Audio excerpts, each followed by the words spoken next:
red gnomes and blue gnomes have been enemies forever. Oh! On your mark! Get set! Come on, Gnomeo. Gnomeo! Juliet, I just wanted to see you again. I'm gonna need you to cover. If my dad asks, just tell him I'm washing my hair.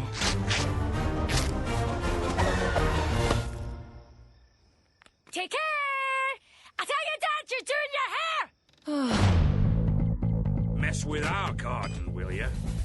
Thought I was gonna hate this movie because I do not like garden gnomes. They look like little bums with pointy hats. Little homeless people. Well, that's because we had that one bum that walked around here who looked like a giant garden gnome. He did. Yeah. He looked like a giant gnome. If you put a hat on him, a dunce hat, he would be like a mutant Godzilla-sized gnome. He was fatty. We wore that hood. He had a huge beard. Oh, you remember that dude? Yeah, that's right. He was over there on Stansny. Yeah, not that far from my neighborhood. Are you sure he wasn't a garden gnome? He was a little too big to be a garden gnome. And by a little too big, I mean like twice the size of any of us. Yeah. If he was a garden gnome, he was like the mutant of garden gnomes. He would be the garden gnome that hatched all the others. Oh, fair enough. You got to kill him to end the garden gnome game. Yeah. Like, so I was expecting somebody to like kidnap him and film him in different places around the country. like if a car had actually swerved and ran into him, he would just burst into 1,000 garden gnomes that would just scatter to the right. That's originally how it started. There used to be just one homeless-looking guy walking around, and somebody burst him, and then there's all the garden gnomes everywhere. You're like, now the pink flamingos. That's an interesting story for another time. But, I gotta say, to hear about a 3D cartoon featuring garden gnomes, I'm like, how much mileage can you get out of that? Well, apparently much more than I ever would have thought. And when you mix it with Shakespeare, you get even more stuff. See, that's why I thought I wasn't going to like it, because they go, all right, obviously this is Romeo and Juliet, and there's no way they're going to do the tragic story of Romeo and Juliet as a kid's film. Yeah. So I was just irritated by the very idea. But you're right. They found a loophole. They found a way around it to not piss me off. Well, I was, after watching this movie, I was like, God damn it. How come I didn't think about that shit? I wanted to go get like a VHS like fucking camera and just start shooting gnomes, but it's not going to be animated. It's going to be like the shittiest version of this movie you could possibly imagine. But it's still a great idea. just 8 hours of a gnome just sitting there smiling.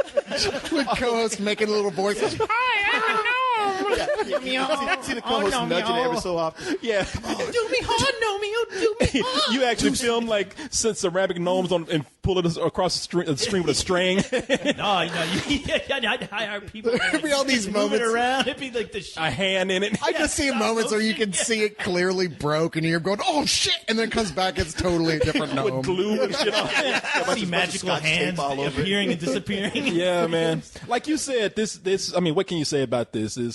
It's Romeo and Juliet with garden gnomes. Instead of the Montagues and the Capulets, you got the red gnomes versus the blue gnomes. Well, there is the Montagues and the Capulets still. Of the Montagues well, it's the old couple. Yeah. Right? Yeah. Well, the old couple who hate each other, who live in houses next to each other. Yeah. To be and not to be. Which was actually opening up with that was a clever little gag. Well, that was the first thing that right in the beginning. I was like, okay, I got to admit that's a joke that's often overused, and there it worked. Yeah. If it's not clear what we're saying, it's like one person lives in an apartment, like our house, like number like two, a duplex. Yeah, number 2, letter B, and apparently the person next door has the same number, so he puts a no on there, so it's to be and not to be. It sounds corny, but if you see the movie, they sprinkle these little touches in there that are at least worth a good giggle. I would say it comes out of the gate letting you know it's not going to be a piece of shit just because it's got the balls to have these two people, an old woman, an old man, who come out. And they aren't sweet. They actually hate each other. They're probably cussing each other out. Yeah. And it's funny because the hatred that these two neighbors have for each other is so great that it has transgressed into these gnomes that occupy both of their backyards. One neighbor has a backyard full of blue gnomes, and the other neighbor has a backyard full of red gnomes, and they're constantly feuding with each other. And it's kind of cool the way they incorporate certain backyard elements into their feud. For example, they like to challenge each other to drag racing, but on lawnmowers. It's one of those things where you almost walk into this with a mental checklist of things you expect them to fuck up or get wrong. Not that you really care, but you're just waiting for them to stumble. And each time they do something that reminds you of Romeo and Juliet, and they do it in a clever way, you're like, all right, check, they did that good. All right, let's see what else. Oh, they're gonna fuck this up. Oh, wow, they got two characters that I actually give a shit about. Nice. Oh, Gnomeo. Gnomeo, are we really doomed, Gnomeo, to never see each other again?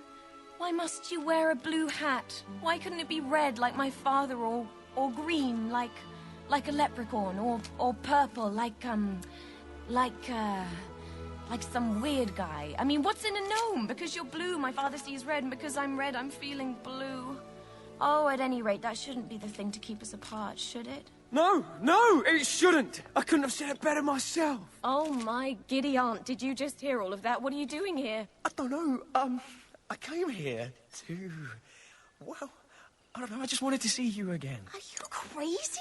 If Dad finds you, he'll bury you under the patio. And plus, I have to admit, that house, though, talking about that house earlier, you guys, all that house reminded me of, it was Pee-wee's house. And you just figured picture like if somebody cut it in half. Just because all the goddamn toys, I'm thinking that should be the sequel of this film. Now, who was the animation company that put this out? Well, it's Touchstone. And I don't know who the company is that did the actual animation. So it's an off-brand for CG animation. See, because I wonder, because Touchstone is Disney. So Disney... But John Lasseter's name wasn't anywhere. Yeah, so that's, because if it's under Disney, then it's John Lasseter, but Touchstone is...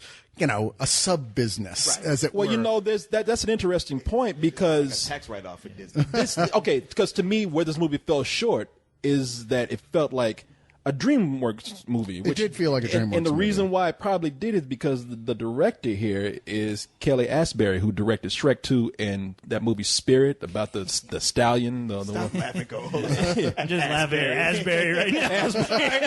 I know. I'm surprised at you, Corey. You haven't made a comment about that. I'm trying to be serious. I mean, they're being childish, man. Yeah. But he should change his name. Just change it to Dingleberry at this point. Kelly Dingleberry. The company name of this new animation should be Asbury Productions. All we know, that has such a ring to it. For all we know, he went to a school with a bunch of kids with Asperger's syndrome. so he had the name that never got picked on. I was like, look out, Pixar. I thought you laughing at me. Around the corner. But I don't think DreamWorks does necessarily a bad job. There's lots of great DreamWorks films, and I thought like this, but they're always missing something next to the Pixar films, that level CG that's obvious. Like you can't miss it, that there's a gap there. And this, again, feels like that. You're like, okay, it's fun, and it's got really surprisingly good animation. I mean, shit, the gnomes themselves, they're careful to give them all little missing chips out of their ceramics and stuff, so they really look like ceramic gnomes, and yet are animated. But even so, it never really reaches... It never comes even close enough to think for a second that you're watching a Pixar level quality of film. I mean, it's almost gotten to the point where no company tries anymore to outdo Pixar on the animation. They just they've all just they've just phoned a pack, say, look, we can't do it. And the same is true with the story, though, too. I find that that's true of the DreamWorks stories as well. You'll go, wow, that was really good. I thoroughly enjoyed that. I mean, it was no Pixar film. Right. And DreamWorks comes on and he's like, look, we're going to make you laugh a whole bunch with pop culture references and a dance number at the end. We'll do it well and well enough that you won't be irritated about the stuff you've already seen and done 100 times already. You know what? To answer your question about who the company is that did this, is called Stars Production in Toronto. And here's the really interesting thing here. John Lasseter came in and said, I'm shutting this shit down. Don't like it. Are you serious? Yeah, it was going to be done by Disney, and John Lasseter came in. We know he took over the animation department at Disney, and said, no, it's not the John Lasseter quality that I like. So I don't know if he said that, but he came in and shut it down. I would agree with him. It's not John Lasseter quality. And that mouse came in and said, what the fuck? I spent all this money on here. No, we're releasing this shit. Okay, I don't care what you that say. Gecko movie? That's coming out on Stars too. So yeah, it got switched to there, and that's probably why it's been released under the Touchstone label instead of Disney. You know what? I would also imagine another reason it's getting released because it's got a bunch of money pumped into it by Elton John, who made sure he crowbarred in his entire catalog. God damn, Elton John! Come on, man. It was one thing when the movie started, and I was like, wait, that song, that's Crocodile Rock. That's odd. It doesn't really fit the scene, but it's kind of cool music. And then every song, I'm like, wait, that's another Elton John song. Single song. That's another one. And then he started just putting Elton John's image in the I know, actually. I'm surprised he didn't actually just show up as a gnome. Well, in real life, he just shaves. But you know what? This movie, he produced it. Right. He's one of the producers. Well, there you go. That was my only problem with this movie because it was like being stuck in a fucking car with the biggest Elton John fan. And you just somebody who loves you're on a road trip with the gnomes. And you're like, when you please change the fucking station? I swear to God, if you don't make a mixtape with something besides Elton John on it, I'm going to kill you. And it's funny because I am a big Elton John fan, especially for his music from that 70s period. He ruled the radio. There's nothing hit after hit after hit. But even I had to go like, enough already. Yeah. Well, yeah, Elton. I mean, I was enjoying listening to Elton John songs when I wasn't looking at fucking gnomes. But in this movie, it came out of nowhere. It's like, why is Elton John's catalog of music the soundtrack for this film? It makes no sense. I mean, they would find some places where the song fit, but there was other ones where they just like, look. No, one of the things going in there. Can't you just like pop up the CD at the end of the movie and just go buy this shit? right? Well, they pretty much did. A movie about gnomes and Shakespeare. Where does Benny and the Jets fit in? And yet it's in there. Well, one of the things I really liked about this film is the array of voice actors that are in this, because there's some really interesting people doing the voices here, and some of them are great. And people will be driving you crazy in this, going, God damn, who is that? I know that voice. And you do. It's just that they're so different. Like Ozzy Osbourne has a role in here as like a deer. The deer. Like, that was Ozzy Osbourne? Yeah. Well, it's all and he's British great. cast, right? yeah, because And Jason Statham is in here playing, what was it? Is he Tybalt? He was Tybalt. Yeah, and he's great, but he's so expression. Because usually we see Jason Statham, he's just all monotone like this because he's being a tough guy, and here he's actually all filled with emotion. He was one of the highlights of this film. Yeah. I was actually, like, for wow, me. I mean, you're like Jason Statham and Ozzy Osbourne, and just two of them are people where like, I recognize this as those voices, but it can't be them because those guys aren't actors. And this is some acting going on. Yeah. And it's like, wow, they can they were actually both stretch great. what they And then want. you have James McAvoy as Gnomeo and Emily Blunt as Juliet. Who do a great job. Yeah. And even Patrick Stewart is in here. Yeah, Patrick the Stewart. Patrick yeah. Stewart scene. Perfect cameo. And who was his character? William Shakespeare. He was William Shakespeare. the William Shakespeare. We don't want to ruin anything, but Yeah. there's a cameo in Yeah, I here, don't a wanna- great cameo by William Shakespeare It's himself. one of these movies where you figure like, how long can they keep this up? Or this kind of movie, it's going to run out of steam. And at the point when you figure like, this is probably where it's going to run out of steam, they pull a serious rabbit out of the hat and just like gives it so much more energy. It's like, wow, you guys have really won me over with this scene, right? Like as much as I like everything else, I love this. Well, that was the part right there where you said, man, how can they make this happen? And there's one cameo in there. How are they going to make it work? Yeah, well, there's one cameo by Shakespeare. We're not ruining anything because you have to see how they do it, and they do it very clever, and it really does. It make you accept however they change the story. They find the loophole. Yeah. That one way that you could do this. Because I don't think there is another way you could do it. Michael Caine is in here too. And Michael don't Caine. forget, guys, the great, all-talented Dolly Parton. That's right. Dolly Parton is in this. Oh, that was Dolly Parton. Yeah. I was like, man, baby, this is the best thing Okay. you've done. Listen, since great. Rhinestone Cowboy. So not all British people. Then. Okay, not all. I was about to say, no wonder that gnome has some big titties. But we're talking great about the film, and I do like the film. I enjoyed it very much. It does lack for me a little bit though, and I was looking at it, and that whole thing that we're talking about being a DreamWorks movie is like our biggest complaint with DreamWorks animated films is that the characters are there to serve the jokes. And it's not the, they're there to, and it's not the story that is serving the characters. And that's what I felt like here. None of these characters were deep. I mean, they were fun. They had great lines every now and then. They had some bad lines. Not every joke worked. There was a few where I was like, oh, that's bad. Like, let's kick some grass. I was like, oh my God. Even in the spirit of this movie, I can't take that. And so I just felt like it's a mixed bag. You're absolutely right. It's like, it's hitting more than it's not, but you can tell that there was only so much effort put into making it perfect because of jokes like that. You're like, God damn, really? I just felt like these characters, none of them were deep. So it's a fun movie, but it doesn't hit on any kind of emotional level at all. And all these characters have no depth to them. I mean, they're types. And, for a parody of Romeo and Juliet, that's okay. Maybe I feel that way because looking at this, especially released under the banner of Disney, whether it be Touchstone or anything else, I think that early on, and this is me just predicting, I could be wrong, but Disney, I think, thought, they were probably thinking like we have, the ceramic version of Toy Story on our hand, and it doesn't work out that way. It is a fun film though, and a great looking film. You're right. They managed to get that real chalky texture of all these ceramics. As well as that weird thing, like whenever they touch each other, that has that weird, very distinctive ceramic sound, and it kept freaking me out. That kind of grating sound. That's the thing. It's like early on they introduced the concept of one of them being smashed to pieces. So you think about them being porcelain or whatever they're made of this whole time. So there's constantly that element of danger of a character you like getting just completely demolished. Yeah, that's what wins over the fact that you know the storyline already. Yeah. That, and you've seen those goddamn gnomes get smashed to pieces. You've done it yourself. I've personally murdered done plenty that. goddamn gnomes in my day and time. But Jesus, I mean, when you really think about it, it's like, wow, these are living, breathing things running around. And you think about one of them being smashed, you're like, oh, that's fucked up. And the one thing I can't believe, they were having trouble getting this to stay inside the Disney Aegis, inside the studios, and they were looking for money. Why didn't they just call the Pottery Barn for like a couple product placements? And they could have ended the film. That could have been the Deus Ex Machina at the end. Is like, don't worry, all those gnomes that got smashed, Pottery Barn. I thought of another non-British actor in this, and it's Hulk Hogan. Oh, that's right, Hulk Hogan. Got a camera. They have a great scene in there where they do a commercial for like just this insane lawnmower. It's done like a wrestling commercial, and that is truly laugh out loud, stomach hurting laughter right there. See, go ahead. Well, I was gonna say before I forget, there was you were right, Corey, about there's not too much depth to these characters at all. But I have to admit, one character that really surprised the hell out of me. I know who you're talking about. I honestly thought was going to annoy the shit out of me as soon as they introduced them. But it's this pink flamingo that pops up in the middle of the film.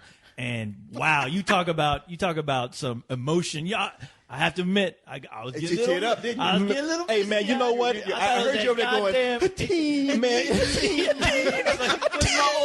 Man, you know what, man? You were right about that.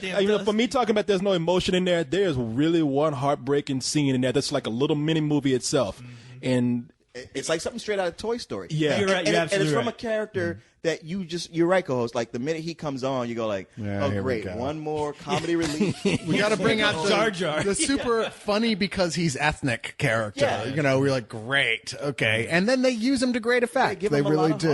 heart. And you know what? I mean, yeah, you guys are right. It doesn't hit nearly as high as a Pixar movie, as a Toy Story. But at the same time, this movie is getting little, if any, push at all. I didn't even know it existed until they just said show up for a screening for it. I've seen no ads. Seems like very obviously like it's pushed toward little kids, Which is odd because it seems like it would be funnier for adults with a sheer amount of sometimes pretty subtle Shakespeare jokes in it. Well, yes, exactly. It's like all the Shakespearean humor. I mean, there are those kids who are in elementary school but have been introduced to Shakespeare. Yeah. And it's enough for them to go like, wow, like something that were forced to learn, and it's paying off for them, which I think is cool. And it's to me, this is my favorite kind of film to go see, in that I go in knowing nothing, probably thinking, not expecting much, and then it's a big surprise. It's a lot of surprise. Can I tell you over and something, over. man? We were watching the trailer, and I saw you over there groaning when we were at a screening. For this movie? Yeah, for this movie, yeah. I don't even remember Nick, it at all. but you were like, oh, man, we got to go see this. And I was saying, you know what? I bet that's going to be one of those movies he comes out liking a lot. Yeah, I mean, it was so much fun. It's just like, it's hitting on so many levels. There's so many things that it does right that I don't want to ding it, because it wasn't even like it was doing things wrong. It just wasn't reaching high enough. Like, it didn't have enough behind it to reach that highest goal. But for what it had going, for the resources it had, I thought it hit way higher than it should have. What would you give it? I'm sorry. Go ahead. I give it a low full price. Okay. Okay. Well, I was just gonna say it is one of those movies where when I saw the trailer for it, I was like, okay, I really don't give two shits about that movie. And I didn't walking in there, but I ended up walking out just going, wow, it was incredibly charming. It was a very charming film. I enjoyed it the hell out of it, honestly. And I have to say that it's probably like this year's Despicable Me type movie, for me at least, to where I had no kind of real expectations for it, and I was just completely like floored by it. I was like, wow, I actually enjoyed the hell out of it. And it was like the little moments that movie had were like, you're just fucking hilarious moments and memorable moments for me.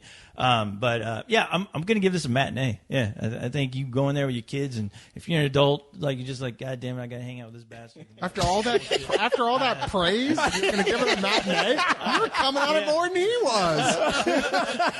Jesus Christ! I don't even want to touch it now. It's so covered with whatever you ejaculated onto it. It is funny because sitting there, I kept missing some of the jokes because co-host was laughing so. He's like, it's a matinee. It's like, what are you, Corey now? What is that? Hey, you know I had to say it. hey, wait a minute. If I didn't, someone would have in the comments. Man, somebody did that the other day talking about, oh, here comes Captain Matinee. I was like, you son of a bitch. That's going to be your new superhero name? Captain Matinee. Look at that Black Wonder. I know, right? Captain Matinee. Yeah, you're not allowed to name yourself, dude. That's not how it works. I'm not giving it a full price only because, I mean, I thought about it, but it's something that really sticks with you. It's not until we talk about it. I'm sure I'll probably forget about it like a couple of days or so. Yeah. Okay. Nothing that I would buy. I feel kind of the same way you do, co-host. It was consistently fun. I had a good time. Yet at the end of it, I was already starting to fade on me a bit. I was like, okay, the thing about these type of cartoons is that, yes, they're very, very well done for what they are,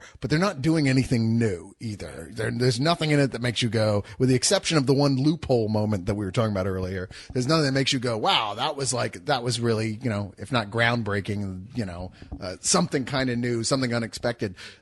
If I had gone into this with maybe not high expectations, but expecting it to be good, I would have gotten just what I got. As it is, it felt better than it really was because we were expecting it to be horrible. But it's a high matinee for me. I really think it is worth going to the theater to see it. Yeah, I totally agree with you. I don't even know what I can add to that. I mean, I said everything I had to say about it. Because, look, this is a movie that doesn't aim to probably have an emotional impact anyway, even though it did for a brief moment in here. It just wants to be fun. There's nothing wrong with that. Doesn't put you right up there as a full price movie for me, but there's nothing wrong with a high matinee, and that's what this is for me. Yeah. So, something like Despicable Me, I still think I like more because I like the soundtrack in that better. I like some of the side characters. It was just funnier in a more original way to me. And there's some, I like this better than Despicable Me myself. Really? Yeah. I mean, not by a huge amount, but I don't know. I mean, well, I say that just to surprise. Yeah, I was surprised walking out of Despicable Me. I didn't expect to even care about that movie after I left the theater. Yeah, no, I don't know. I mean, I do like this movie a lot, though. I really do. I fully recommend it. And when I say matinee, high matinee, that's me saying don't expect a whole lot of depth in there, but expect to have like a lot of fun when you go. Yeah. There were some things that did have me confused, though, had me puzzled. Yeah, because they talking about the point of having what's the point of two ceramic things having a romantic relationship? That's what I'm thinking. Really, what good is that going to do for you at all?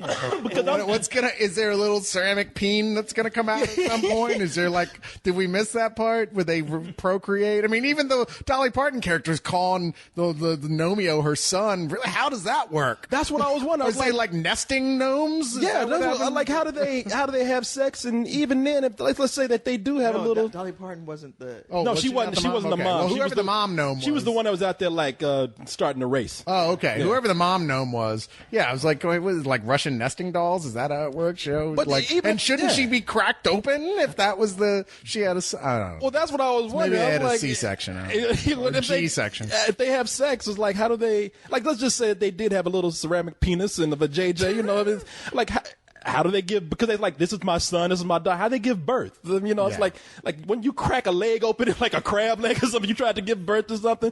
You're right. Hey guys, all your questions will be answered in my version of the movie. So just wait for that on VHS. I don't want to see house next week. I wonder how many fathers took their little illegitimate gnome babies and smashed them, because that's like a gnome abortion right there. It's like, I don't want this thing. No, I want to see the movie though, where the racist neighbor down the street has the lawn jockey show up. That's the one thing they didn't pull in. Yeah, I was ready, because they have all these things you see in somebody's tacky ass backyard. But you crackers need to keep it down. I know. And everybody, all those gnomes just stop and just look like, what the fuck? Well, there goes the neighborhood. All those gnomes start cracking themselves. If you believe in destiny.